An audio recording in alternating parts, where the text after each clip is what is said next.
Live mula sa GMA Network Center. Ito ang 24 Oras. Magandang gabi po, Luzon, Visayas at Mindanao.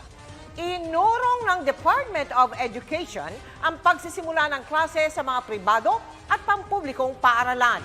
Imbes na sa August 24, sa October 5 na po ang balik eskwela. Nag-MECQ raw kasi sa Metro Manila at ilang karatig lalawigan kaya nagkaproblema sa kanilang paghahanda. Ito pong tanong ngayon, paano yung mga pribadong paaralan na nagsimula na ng kanilang mga klase? Alamin natin sa pagtutok ni Cedric Castillo. Kahapon lang, tila hindi natitinag si Education Secretary Leonor Biyernes tungkol sa simula ng pasukan ngayong taon. Opening of classes, tuloy pa rin, tuloy talaga on August 24. Pero kanina, ito na ang inanunsyo niya. We will now implement such a decision to defer school opening to October 5. Inurong sa October 5 ang simula ng balik eskwela sa mga pampubliko at pribadong eskwelahan. Alinsunod daw yan sa utos ni Pangulong Duterte at batay daw sa rekomendasyon ni Biyernes nitong August 6. Last August 6, I submitted to him a policy analysis of the implications of the imposition of modified enhanced community quarantine. We recommended October 5 in recognition of the need to make these adjustments.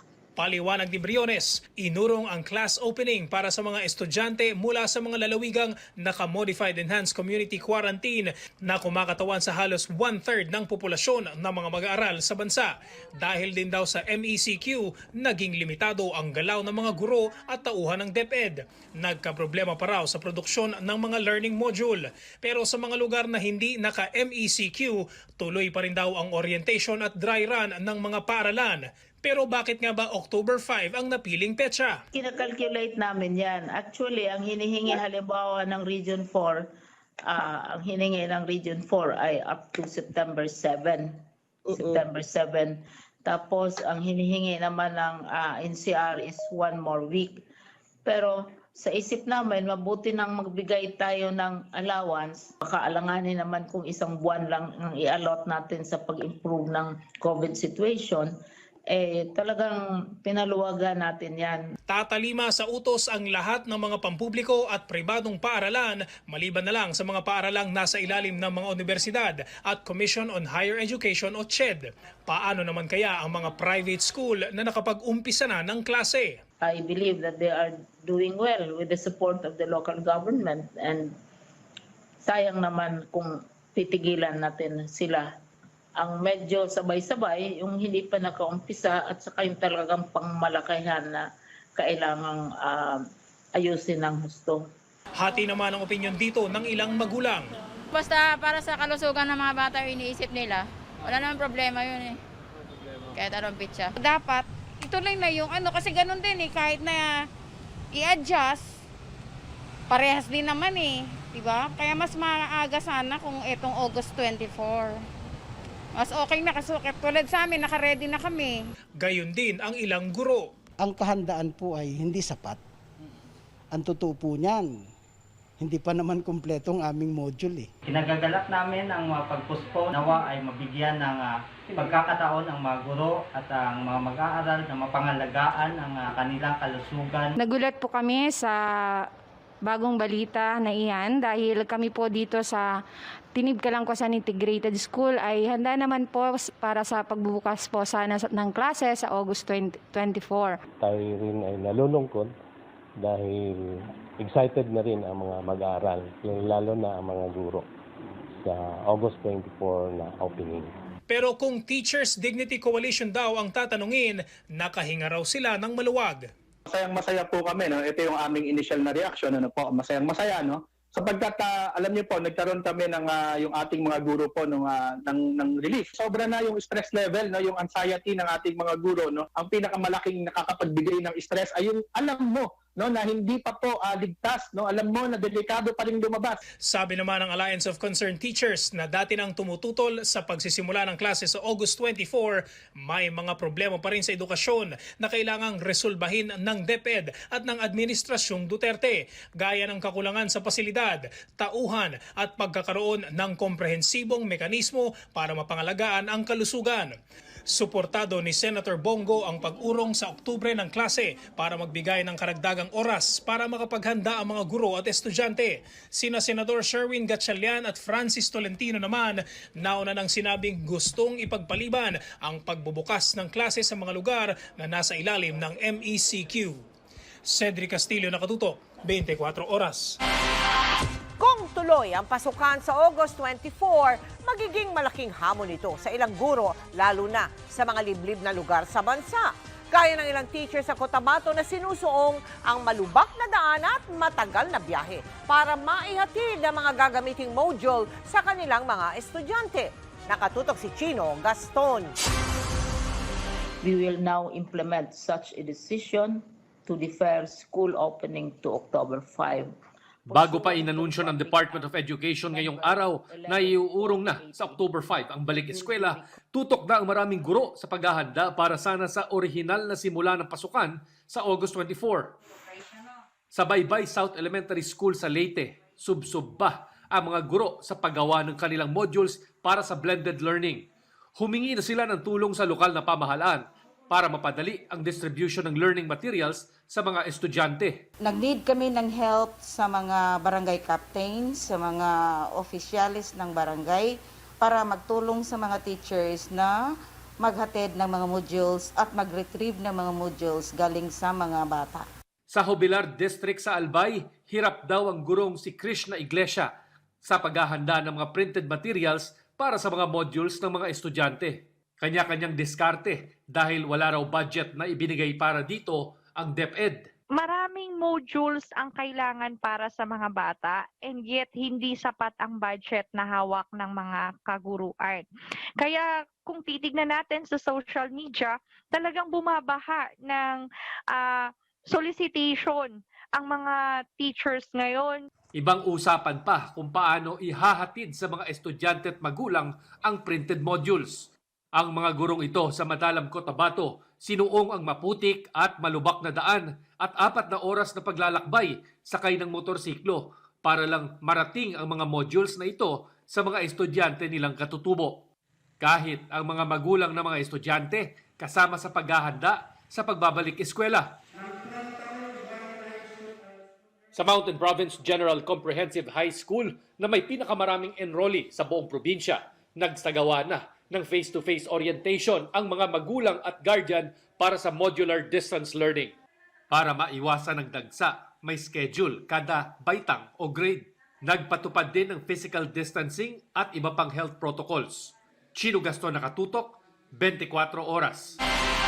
Bukod sa Pilipinas, may iba pa rin mga bansa na sasailalim sa tinatawag na Phase 3 clinical trial ng bakuna kontra COVID-19 mula sa Russia, na alam naman natin ang pangalan ay Sputnik V. Kung pasado ang resulta ng pagsusuri, pwede na itong irekomenda sa Food and Drug Administration at ituro sa 1,000 Pilipinong kalahok sa trial.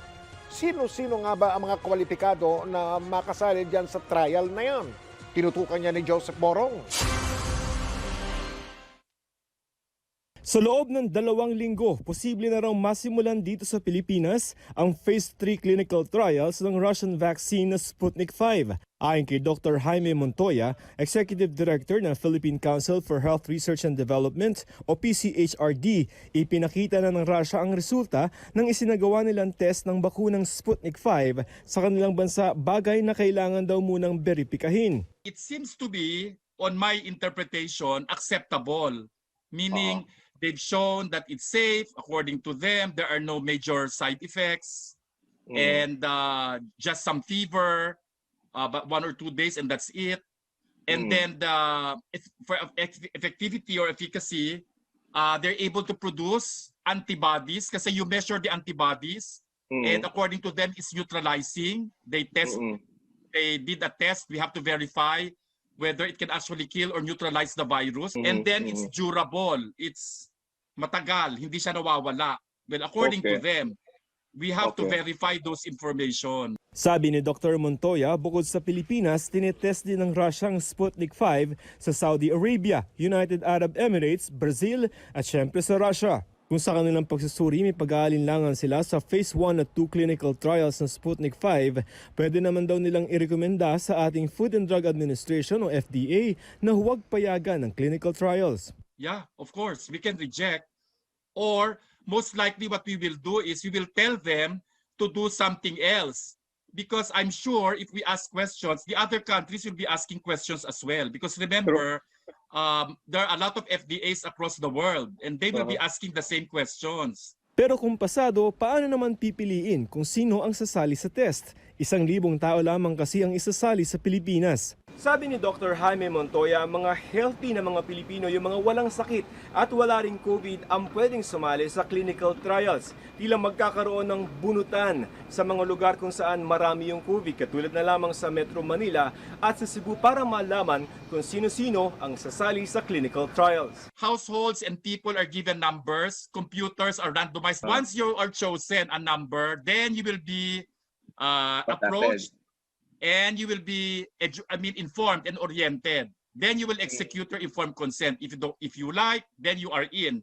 If not, you are out. We choose another one. Half of them will be given the vaccine. Half of them will be given what we call a placebo. 3 hanggang 6 na buwan ang itatagal ng clinical trials ng Russian vaccine. Pero hindi lamang Russia ang magtitest sa Pilipinas. Dagdag ni Dr. Montoya, nakakasa na rin tayo para sa solidarity trial ng World Health Organization o WHO. Naghihintay na lamang ang Pilipinas sa desisyon ng WHO kung anong vaccine ang kukunin nila mula sa iba't ibang kumpanyang gumawa nito para itest sa iba't ibang bansa kasama ang sa Pilipinas. 2,000 Pilipino ang posibleng kailangan para sa solidarity trials. Bukod dyan, itetest din dito ng China ang Sinovac na nangangailangan din naman ng mula 5,000 hanggang 6,000 tao. Sa Cavite, may pribado mga pharmaceutical companies din na magsisimula ng Phase 3 field trials. Sabi ni Cavite Governor John V. Cremulya, kasama sa test ang 10,000 mga volunteers. Sabi ni Dr. Montoya, mabuti na raw na may mga clinical trials sa Pilipinas. If we have local experience with the vaccine and not just relying on foreign data, it will facilitate the registration with the FDA. So I do believe that the registration will be faster. Sa pahirap na dulot ng COVID sa ekonomiya at sa buhay ng maraming tao, lahat siguro umaasang magkakaroon na agad ng bakuna laban dito. Pero sabi ni Dr. Montoya, kung magkakaroon man ng bakuna sa COVID, mas malaking hamon ang kung paano natin ito mabilis makukuha. That is dependent on the capacity of these manufacturers to produce the amount that we want. Unfortunately, we have to be realistic. All countries would want to have a vaccine. Ang tingin ko, yung talaga accessibility, end of the year pa yan. End of the year. Pwede This sigurong... Next year? Yeah, end of next year. I don't think the supply will be enough. Dagdag naman ng DOH, maraming kinakausap ang Pilipinas na posibleng pagkunan ng bakuna sa COVID-19. We already have about 16 na mga vaccine manufacturers na may mga different stages na tayo ng pakikipag-usap. And ito ay through our bilateral partners. And aside from that, meron tayong 9 vaccine manufacturers na kasama sa COVAX facility na alam na nyo, no, na sumali ang DOH dito. Joseph Morong, Nakatutok, 24 Oras. Samantala, nasita ang ilang tindahang nagbebenta ng face shield sa Quiapo, Maynila, hindi po dahil sa overpricing, kundi dahil walang business permit. Paalala po, simula bukas, dapat naka-face shield na po tayo sa mga pampublikong transportasyon at sa lugar ng trabaho. Nakatutok si Mark Salazar. Nasusunod ba sa Quiapo ang 26 to 50 pesos na suggested retail price ng pinakasimpleng face shield? Yan ang gustong malaman ng Bureau of Permits ng Maynila sa kanilang inspection kanina. Presyo kasi nila, meron naman silang sinusunod po eh. Yan nga lang, pabago-bago rin yung presyo nila. Tingin ko naman po, sumusunod. Nga lang po, ang violation nila, wala silang permit.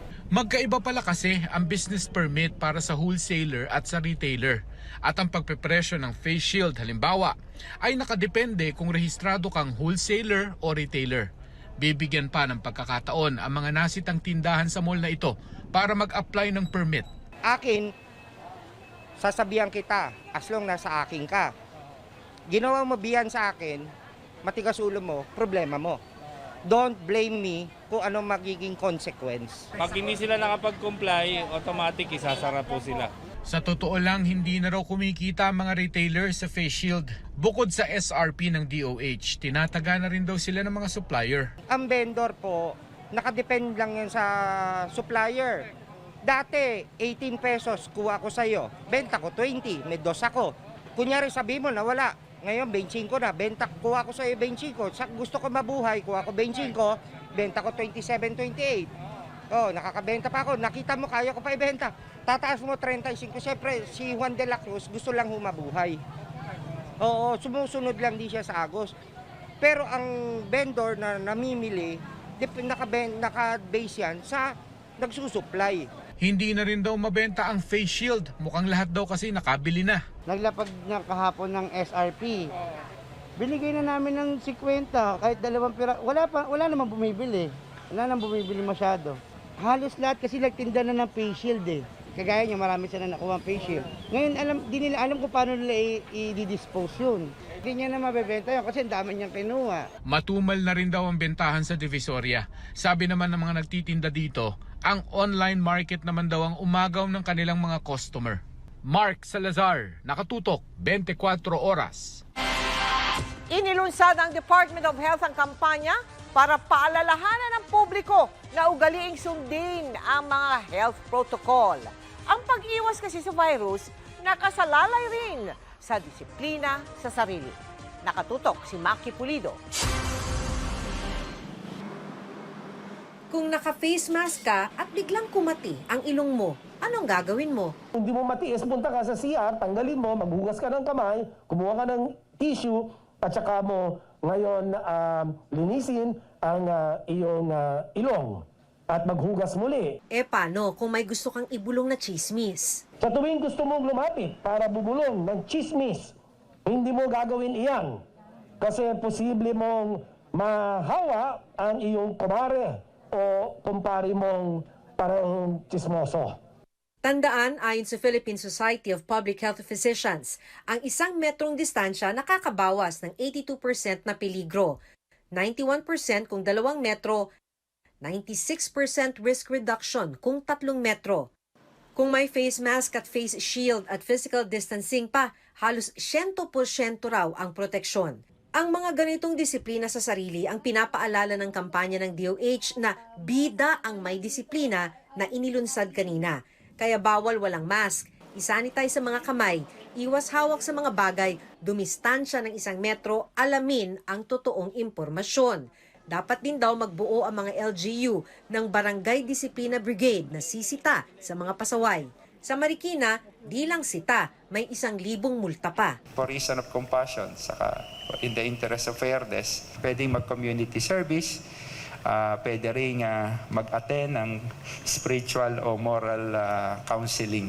Pati mga business establishment tulad ng mga grocery na hindi nagpapatupad ng health protocol, ipasasara ng 2 hanggang 3 araw. Magpapasunod tayo on an establishment level at on an individual level. Dapat sundin ang health protocol pero sabi nga ni Mayor Chodoro, kasabay nito ang testing, epektibong contact tracing at isolation para mapigilan ang lalong pagkalat ng virus. Maki Pulido, nakatutok, 24 oras. Sinibak sa pwesto ang 11 pulis sa San Jose del Monte, Bulacan na sangkot sa pagdukot at pagpatay sa 6 na personalidad na iniuugnay sa droga. Yan po ay para hindi raw pagdudahan ng investigasyon sa pagpatay sa mga biktimang pinalabas umano noon ng mga pulis na napatay sa isang engkwentro. Nakatutok si Emil Sumangil.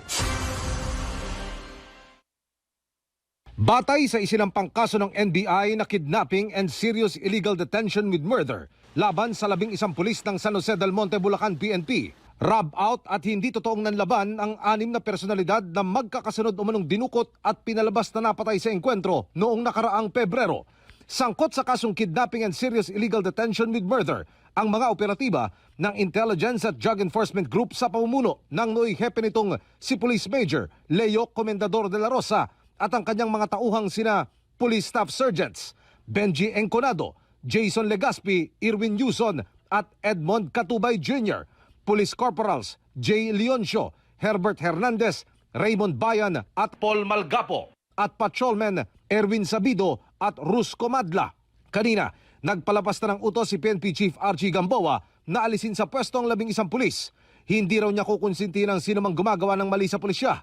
Maigi raw na alisin sila sa pwesto para maiwasan ang pagdududa sa investigasyon. Pinagutos ni PNP Chief Police General Archie Francisco Gamboa ang agarang pagkasibak sa pwesto at paglalagay sa restrictive custody ng 11 kasama natin sa ating hanay kapag napatunayan na sila ay naging pabaya at nagkaroon mga paglabag sa ating mga panuntunan, ay maaari nila itong ika-dismiss. Nag-iimbestiga na rin daw ang Internal Affairs Service o PNP IAS para naman sa mga kasong administratibo na posibleng kaharapin ng mga pulis. Wala pang statement ang PNP Region 3 ukol dito nang makipag-ugnayan kami sa kanilang Public Information Office kanina. Patuloy pa rin naming sinusubok na makuno ng panig ang mga kinasuhang pulis. Emil Sumangil, Nakatutok, 24 Oras. Kahit walang sintomas, isa sa ilalim na rin sa swab test ang mga close contact o nakasalamuha ng nagpositibo sa COVID dito sa Quezon City. Hakbang daw nila ito para maagapan ang hawaan ng virus. Nakatutok si Salima Refrand. Sunod-sunod ang labas ang field teams ng Quezon City Epidemiology and Surveillance Unit para magsagawa ng contact tracing sa lungsod. Bukod sa mga komunidad, maski mga opisina, pinapasok na rin nila para mag-disease investigation at contact tracing. As of August 13, 2,045 ang active cases sa lungsod. 8,682 naman ang suspected COVID cases na na-contact trace ng SESU. Ang mga mako-contact trace na close contacts, isinasailalim na sa testing kahit walang sintomas. Dati kasi, kailangan symptomatic o may sintomas muna bago kuhanan ng swab para sa PCR test. Ang idea is to stop the transmission, to cut the transmission. Kahit hindi pa tayo sigurado yung mga close contact ay may magkakaroon nga ng COVID. But at least, na-quarantine na natin sila and then we prioritize testing them. Pero sino nga ba ang mga maituturing na close contacts? Sa contact tracing guidelines ng Centers for Disease Control and Prevention ng Amerika, ang close contact ay taong nakasalamuhan ng isang may COVID nang hindi bababa sa 15 minuto at may layong 6 feet o halos 2 metro mula sa taong nagpositibo, 2 araw bago makaramdam ng sintomas ang pasyente hanggang sa makapag-isolate ito. Pero para sa mga asymptomatic o walang sintomas, magsisimula ang bilang na 2 araw bago nakunan ng swab sample ang pasyente. Ito rin ang panuntunang ginagamit ng Department of Health. Para saan naman ang 14 days na backtracking sa pasyente? Para raw ito sa investigasyon ng transmission ng sakit sa lungsod. Collectively, maka-analyze natin yung data natin, makita natin, bakit sa grocery na to ang daming nagsasabi na nagkakaroon sila dito sila nagkaroon ng COVID or na-expose sa COVID. Bakit tong call center na to ay ang daming nagkakaroon ng COVID sa kanyang mga empleyado. Sa populasyong 3 milyon, ang Quezon City ang pinakamalaking lungsod sa bansa. Kaya naman, pahirapan ang contact tracing.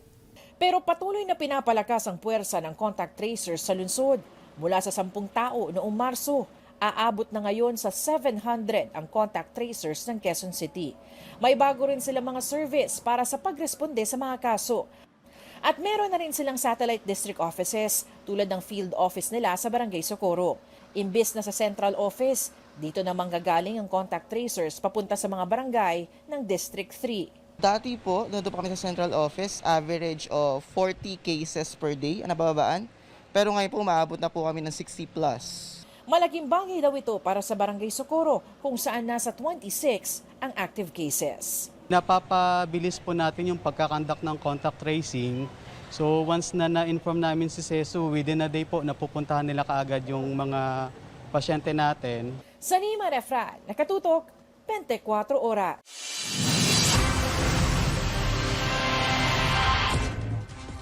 Huwag na raw mabibigla dahil mag-aanunsyo ang DOH ng maramihang paggaling sa COVID-19 sa Linggo. Ito po yung mga mild case na hindi na kailangang magpa-test uli basta natapos na ang quarantine at wala ng sintomas. Nakatutok si Sandra Aguinaldo. Batikos ang inabot ng Department of Health o DOH ng isang araw noong July, nag-ulat ito ng isang buhos na mahigit 38,000 na nakarecover mula sa COVID.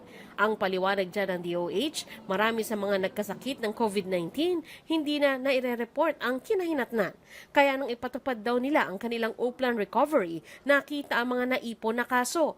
Para hindi na raw magulat ang publiko, sinabi ng DOH na sa Linggo, meron na naman silang anunsyong maramihang recovery.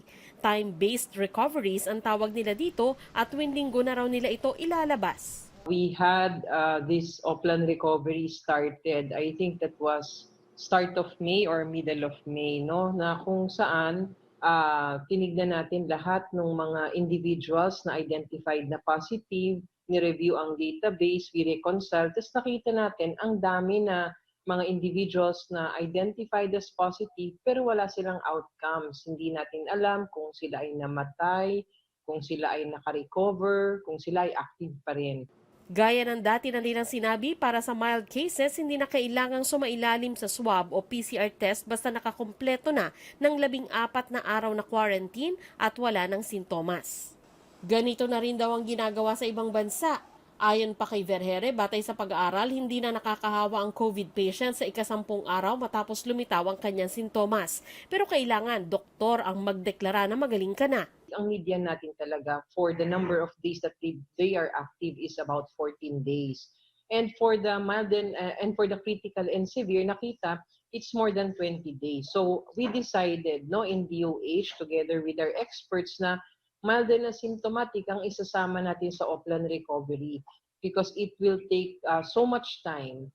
Naaantayin natin for severe and critical, baka mamistag pa natin, mas mahirap. Ang ibang eksperto gaya ng UP Octa Research naniniwalang may backlog talaga ang DOH sa pagbibilang ng recoveries. Pero sana daw ay maging maingat para naman ma-check kung talaga bang gumaling na ang pasyente. Ayon kay Vergere, ginawa nila ito sa tulong ng mga local government. Pagdidiin niya, kailangan sumunod sa DOH ang mga LGU sa pagdedeklara ng recoveries. Bago namin gawin yan, ang ating regional offices through their specific LGUs, nililinis nila na yan. Tinitignan nila kung yung pasyente ba ay talagang active siya or hindi siya patay, hindi siya naka-admit at hindi na active yung kaso. So may ganun tayo na validation before we can do that. Ayon kay Vergere, nasa warning zone ngayon ang critical care utilization sa buong bansa. Ang critical care utilization ay yung okupadong ward beds at paggamit ng ICU, isolation room at ventilators. Sabi ni Vergere, mahigit 50% na ng mga ito ang kasalukuyang ginagamit sa buong bansa. Tinitignan natin ang mga numero ng kaso, tinitignan natin yung case doubling time, tinitignan natin yung critical care utilization. So pag tinignan natin yung critical care utilization natin, ang buong Pilipinas ay nasa warning zone. Dati nasa 40+% ang ating critical care, ngayon nasa 50+%. Inilabas din ng DOH ang edad ng mga nakakasakit ng COVID-19 at lumabas na pinakamarami ang edad 20 hanggang 29 years old. Sumusunod ang may edad 30 to 39, 40 to 49 at 50 to 59 years old. Pag tinignan natin ito, ang bulk pa rin ng number ng cases natin ay nasa productive age group. Nandun siya sa 20 years old until about 59 years old. So ito yung working group natin. Maaring pag umuwi sila, maaring naapektuhan ng mga bata. Inilahad din ni Vergere na marami-rami na rin silang mga na-hire na medical workers para makatulong sa mga ospital at iba pang pasilidad. Marami daw kasing nag-a-apply nung una pero ngayon hindi na. Kaya makakatulong daw ang inaasahang dagdag na benepisyo sa mga medical workers sa Bayanihan 2 na tinatalakay ngayon ng Kongreso. Sandra Aguinaldo, Nakatutok, 24 Oras. Patay ang isang lalaking 19 na taong gulang sa Pangasinan dahil sa atake sa puso. Bukod sa sakit sa puso ay lagi rin daw itong puyat dahil sa paglalaro ng online games. Nakatutok si Russell Simorio ng GMA Regional TV, Balitang Amyana. Hindi matanggap ni Mang Samuel ang biglaang pagkamatay ng kanyang panganay na anak. Nasawi ang 19 anyo sa si Erwin Biasura matapos manong atakihin sa puso habang naglalaro ng online game sa isang computer shop malapit sa kanilang bahay sa barangay Lecuputaw, San Fabian, Pangasinan. Kwento ni Mang Samuel, bigla na lang natumba ang kanyang anak habang naglalaro. Dinala pa ito sa ospital pero hindi na umabot ng buhay. Pinundahan ko dito, wala nang pulso kasi.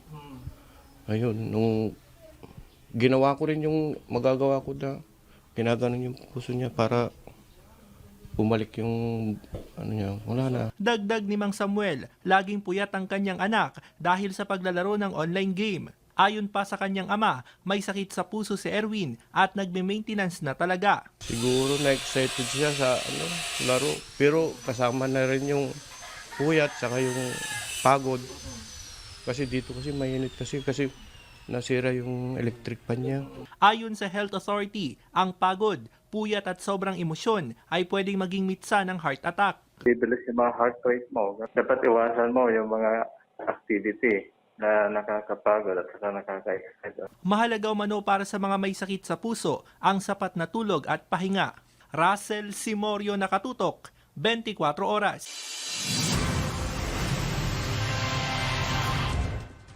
Muling nilinaw ng isang espesyalista na hindi po gamot sa COVID-19 ang Chinese traditional medicine na rehistrado na ngayon sa ating Food and Drug Administration.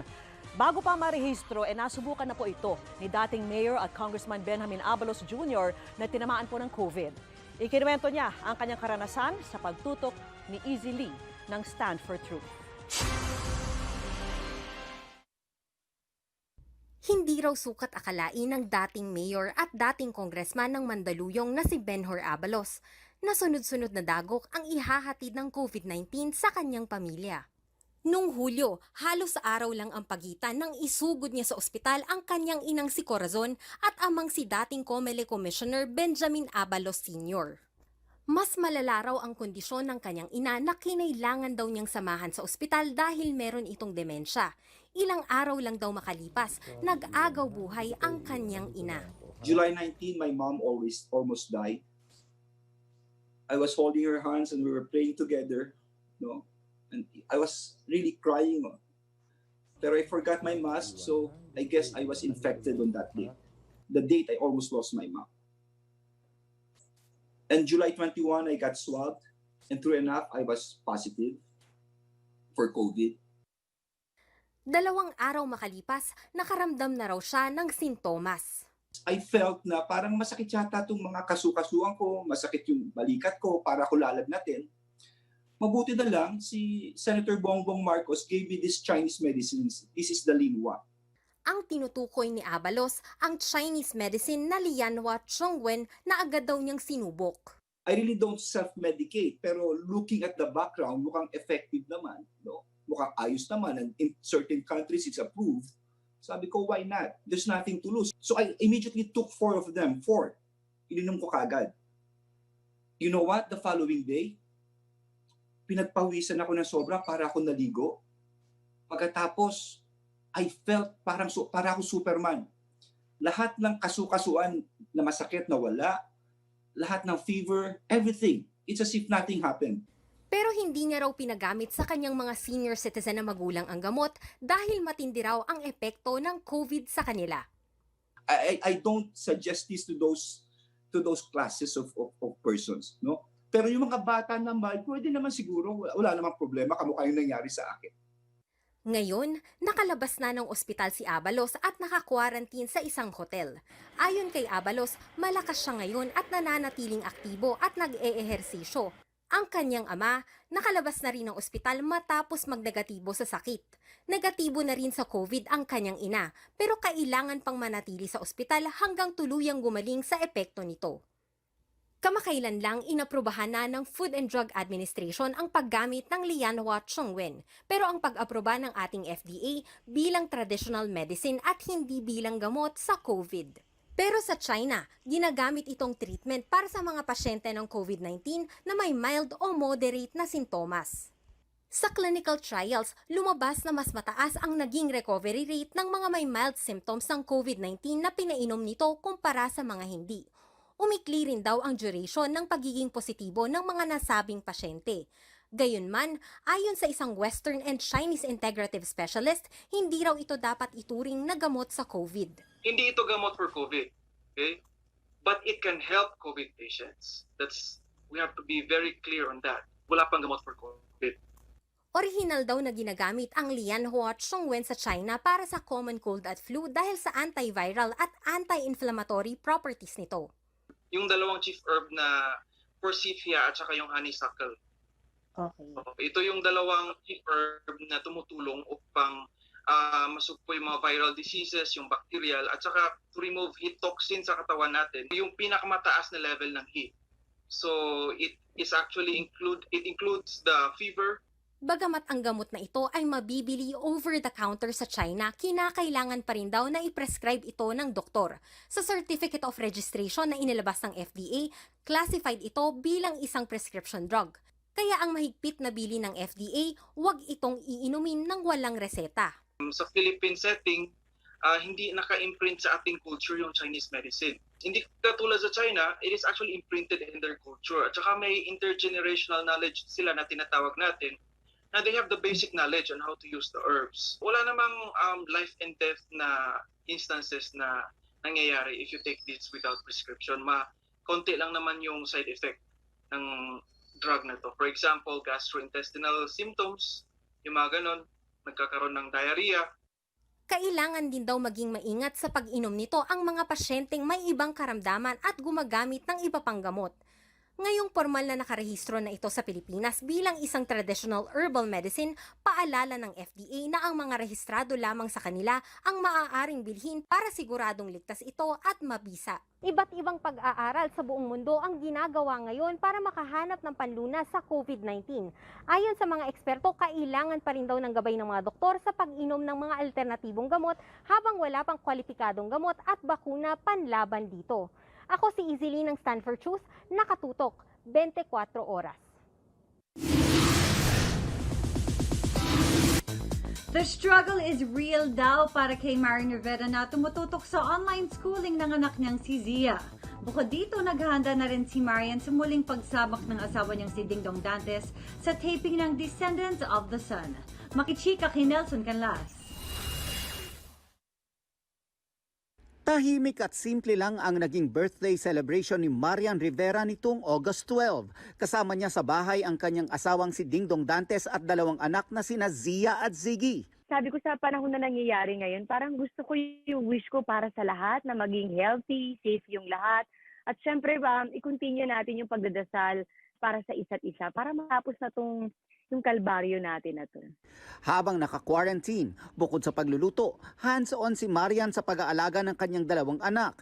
Tutok din ang kapuso primetime queen sa kanyang panganay ngayon. Ngayon kasi nag-school na si Zia, so nag-zoom class siya. So medyo tinutulungan ko siya at kailangan magamay niya kasi syempre bago sa kanya kaya medyo nahihirapan siya na parang ba't wala siya sa school, bakit ganito? So in-explain ko sa kanya na for the meantime lang. Actually, kakatapos lang niya ngayon sa Zoom class niya. So, nag-enjoy naman siya. Yun naman importante, ma-enjoy niya ulit yung school na yan.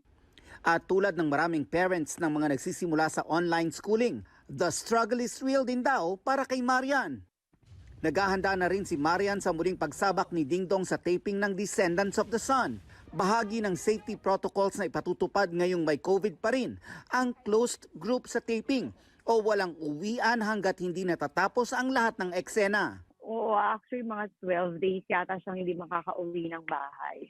So sabi ko nga, ganun talaga, trabaho yan. Ang mahalaga ay maging safe ka doon sa kayo mga kasama mo sa trabaho. So, pinapaalalanan ko, mag-ingat siya. Ano ba kung kailangan niyang ibaon? So ayun, meron siyang maliit na freezer para sa 12 days niya. Ngayon pa lang nilulutuan mo na good for 12 days. Diba? Sabi ko nga, wala ganun talaga. So, konting tiis lang. Basta ang mahalaga, makauwi siyang ligtas sa amin. Makauwi siya na safe siya. Nelson Canlas, updated sa Showbiz Happenings. Hindi raw po maapekto man ng suspensyon ng Interim Reimbursement Mechanism o IRM ang serbisyong ibinibigay ng PhilHealth sa kanilang mga miyembro. Gayunman, aminado ang PhilHealth na posibleng kapusin ng pondo ang ilang pagamutan dahil dyan. Nakatutok si Ian Cruz. Isang 72 anyos sa si Eduardo Osorio ng Santa Cruz, Maynila sa mga umaasa sa PhilHealth para sa kanyang dialysis sa isang pribadong ospital. At kahit may pandemya, natutulungan daw sila ng PhilHealth kaya wag daw sanang maputol ang benepisyo.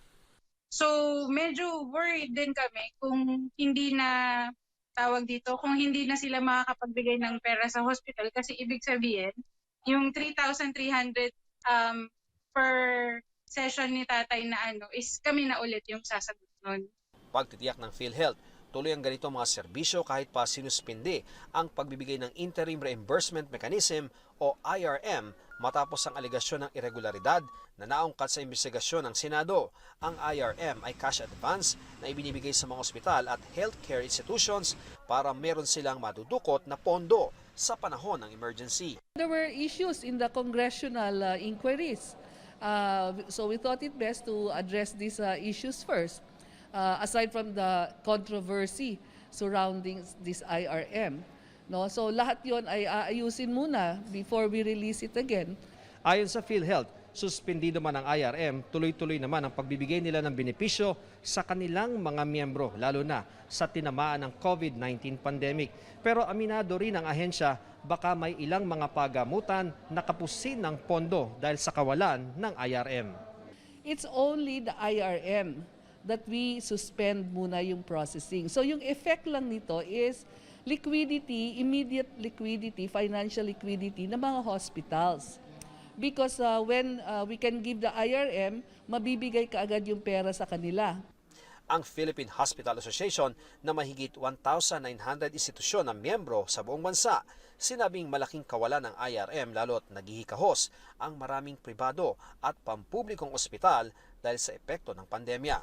Yung capability ng hospital ang nag-jeopardize sa capability, especially sa PPE na medyo mahal nga yung mga gamit ng mga personnel to protect themselves.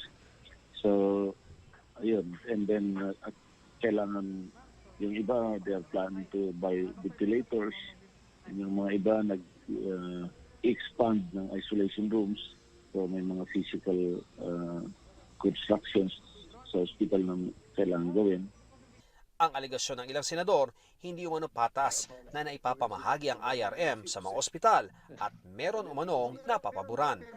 Lumabas sa investigasyon na 700 healthcare institutions na raw ang nakatanggap ng IRM kung saan 14.9 sa 30 bilyong nakalaang IRM fund ang nai-release na ng PhilHealth. Pinakamalaki raw ang napunta sa Southern Philippines Medical Center na may 1,800 bed capacity at tumanggap ng 326 milyon na IRM kumpara sa 263.3 milyon na IRM ng Philippine General Hospital na may 1,500 bed capacity.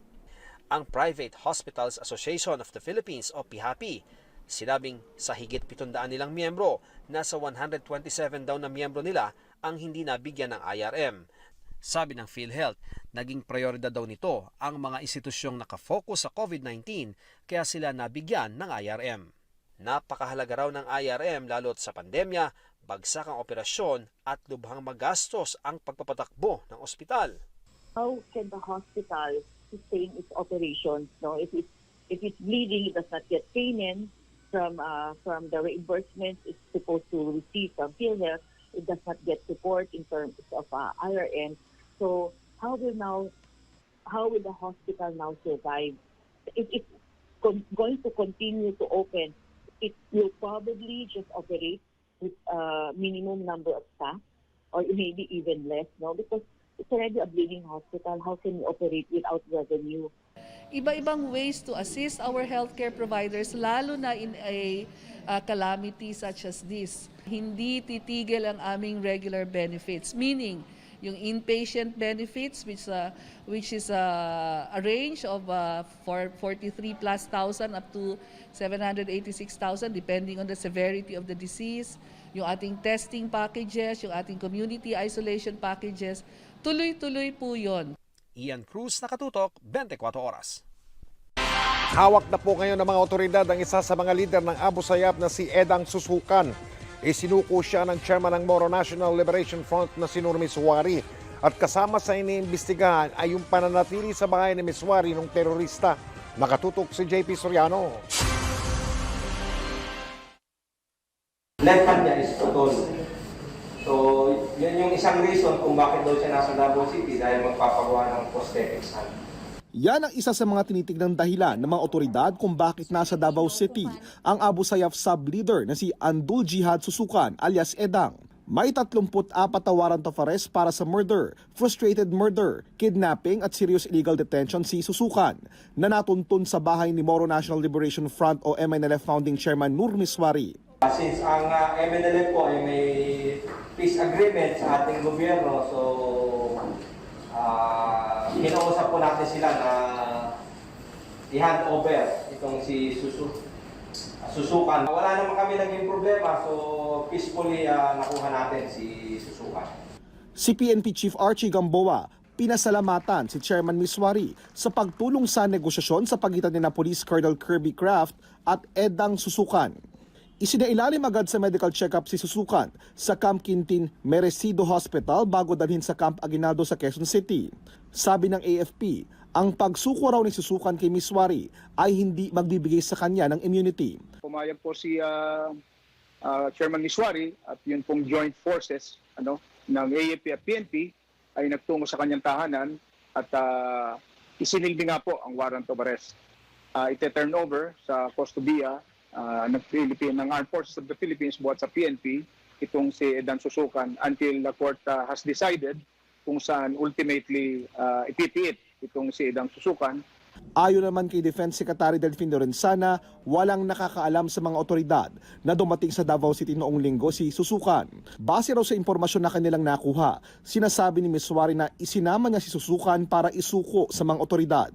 Gayunman, iimbestigahan din daw ng mga otoridad si Miswari dahil sa pagdala nito kay Susukan papasok sa Davao. Posible rin daw kasi na gusto ni Miswari na dalhin si Susukan kay Pangulong Duterte. Pero sabi ng Davao City Police, iimbestigahan pa rin nila kung gaano nakatagal si Susukan na nanatili sa bahay ni Miswari. Hinihintay pa kung kailan ililipad si Susukan sa Maynila. JP Soriano, nakatutok 24 oras. Leveling up in his earned game ang anak ni fighting Senator Manny Pacquiao na si Michael. Marami kasi siyang ginulat at napahangang netizens pati na rin ilang artist pagdating sa kanyang rap skills. Pero sabi ni Michael, iba talaga ang kanyang pangarap. Alamin yan sa chika ni Nelson Canlas. I don't wanna play with me, no way. Got these chains up on my face. Running on the lane, no pain, no gain. All grown up and ready for showbiz ang anak ni pambansang kamao Manny Pacquiao na si Michael. I may be feeling so good, yeah. Watching myself, I'm improve, yeah. Watching me proving them wrong, yeah. Tumabo ng milyong-milyong likes online ang bagong release lang na 11-track rap album ni Michael. Kabilang na ang paghanga ni parokya ni Edgar frontman Chito Miranda. I appreciate it. I'm glad that, they appreciate my songs, and what I put out. So I was like, whoa, shocked. Isang millennial na naghahayag ng saloobin si Michael sa kanyang musika at hindi raw siya magpapaapekto sa mga hindi naniniwala sa kanyang talento. I understand naman, like it's part of it. It's part of like the journey. You can't please everyone. Not everyone will like your stuff. Chill lang daw si Michael at hindi pressured sa world-famous name na nakadikit sa kanya. Gagawa lang daw siya ng musika na makaka-inspire sa kabataan at ikaka-proud ng kanyang mga magulang. Watching, I'm proving myself, yeah. I'll be here lucky to talk, yeah. I'll be here running around, yeah. I'll be here chasing my dreams, yeah. Pero iba talaga ang pangarap ni Michael. Na unang pangarap mo is to become a professional basketball player. Ano ba to?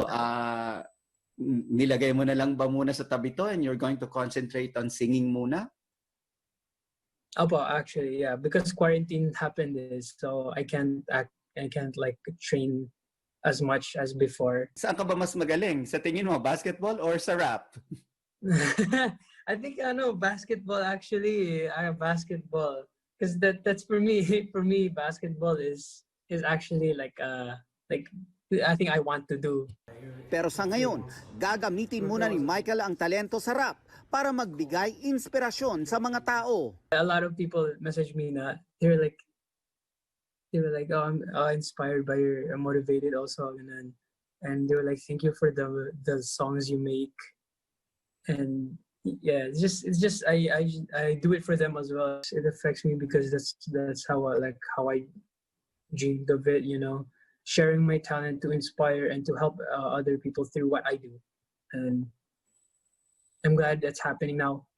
Nelson Canlas, updated sa Showbiz Happenings. Yo, yo. Yo, yo. Aha. What's up, yo? What's up, yo? And that's it, my chica this week from home. Ako po si Ia Arellano and Primo Arellano. Yo! Yo. Miss Mel, Sir Mike, Miss Vicky. Pwede. Salamat, Pwedeng Tia. pwede. Salamat. And Robot Arellano. Di ba? At yan ang mga balita ngayong Biyernes. Ako po si Mel Tiangco. Ako po si Vicky Morales. Ako po si Mike Enriquez, buong puso para sa Pilipino. Ito ang GMA, walang kinikilingan, walang pinoprotektahan. Yo! Sige nga, sige na nga. Hindi ko kaya yan eh. Practice muna ako, ha? Hindi ko na rin kaya ulitin yun. Walang kasinungalingan. Serbisyong totoo lamang. At dahil hindi natutulog ang balita, Nakatutok kami 24 oras. Yes.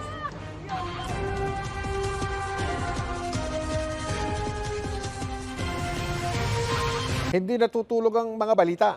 Kaya para sa pinakasariwang balita, mag-subscribe kayo sa aming YouTube channel. Para sa mga kapuso abroad, pwede nyo rin kaming makasama sa GMA Pinoy TV at sa www.gmanews.tv.